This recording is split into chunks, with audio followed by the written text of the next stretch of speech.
going to do a quick run through explaining the electronics. Particularly, this is being done with a different oscilloscope. So the initial thing to check is that you are reading 2000 here when you're on the 5M setting.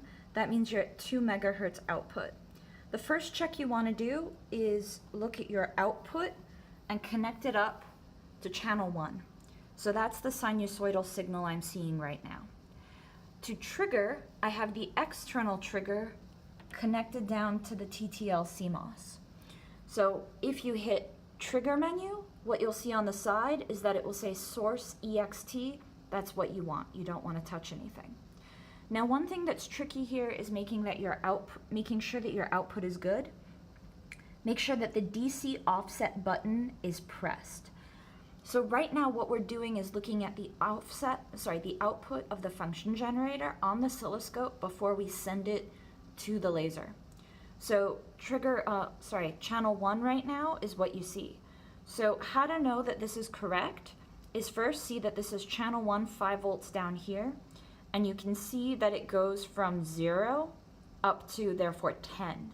So what we've done is we put a 5 volt offset on it, and it's going from 0 to 10. So it's important that that little 1 there is pointed at 0, because you can actually just move this up and down however you want. All you've changed is the display. So that little 1 is telling you your 0 level.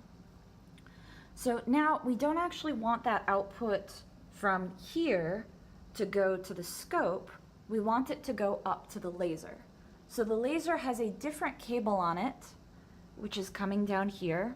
So I'm going to plug this in to the output, and it's no longer going to go to channel 1 of the scope. Okay, so now our output is going up and around to the laser, but the laser's off, so nothing's happening. Right now you don't see anything on your scope. Now what you're going to be getting eventually on channel 2 is the signal from the sensor, but that's also off. What we can do though is actually look at that TTL output on channel 1. So that's why there's this kind of funky adapter on it. We can take the other BNC cord and go from here up to channel 1. Now you see this little kind of boxy pattern. That's the TTL CMOS output. So this is what you should roughly be seeing. One thing that I want to point out is you can see that this 0 line here corresponds to kind of a point, an easy place to center on. The reason I'm pointing this out is that later if you touch the wrong buttons or the wrong knobs, everything can get messed up here and you don't want to have to start over again.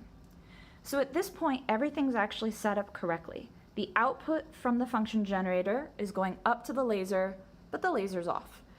The sensor here is coming down to channel 2, but the sensor's off. So we need to turn on the laser and the sensor, and we'll see what we get on the oscilloscope. So the laser is now in the on position, and the green light's on. Notice that you can see a red glow on the sensor itself. The lens is focusing the reflected laser beam coming off the mirror. This isn't set up in the place you should do it, it's just for demonstration purpose, and it's on the sensor. So all of that laser light is focused onto the sensor.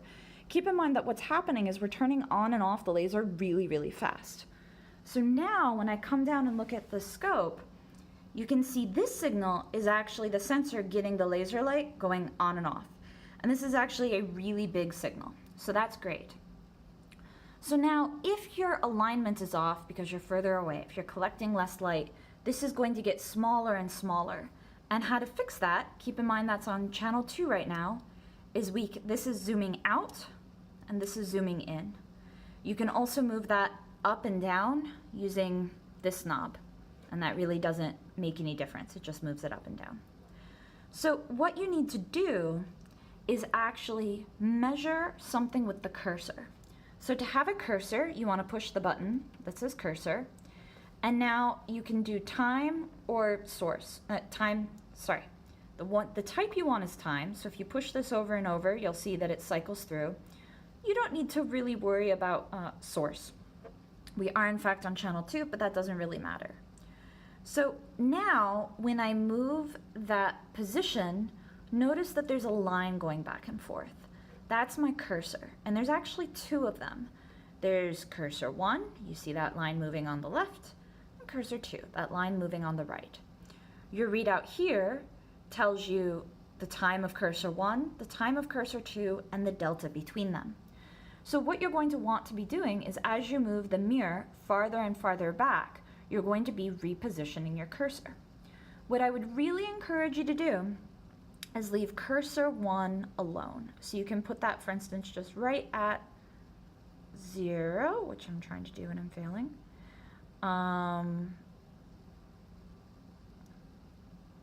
So this is now just 0 here, which I keep missing. And then cursor 2, actually pick a spot that's going to be easy to hit on your waveform, which in this case we're again looking at channel 2. So not the little boxy one, but the one that's going up and down big. So you can either pick the top peak or the bottom peak. Now just keep in mind that that needs to be consistent every time you repeat this, because you're going to see this pattern marching to the side a little bit as it takes a little bit longer for the light to make it to the mirror and back. So I might pick the top of the peak, and so we have some readout here for cursor 2, so 320 nanoseconds.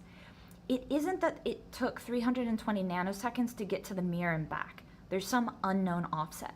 So when you position the mirror further away, you'll then see this entire thing shift a little bit, and so when you move your cursor slightly to the side, because your waveform has shifted, now you'll get a different time. It won't be that big of a difference though. So I hope that this is a little more clear. Again, this oscilloscope's pretty nice to use, but I recommend not using the auto set button because that will change all of your settings, and I've currently left it set up nicely for you.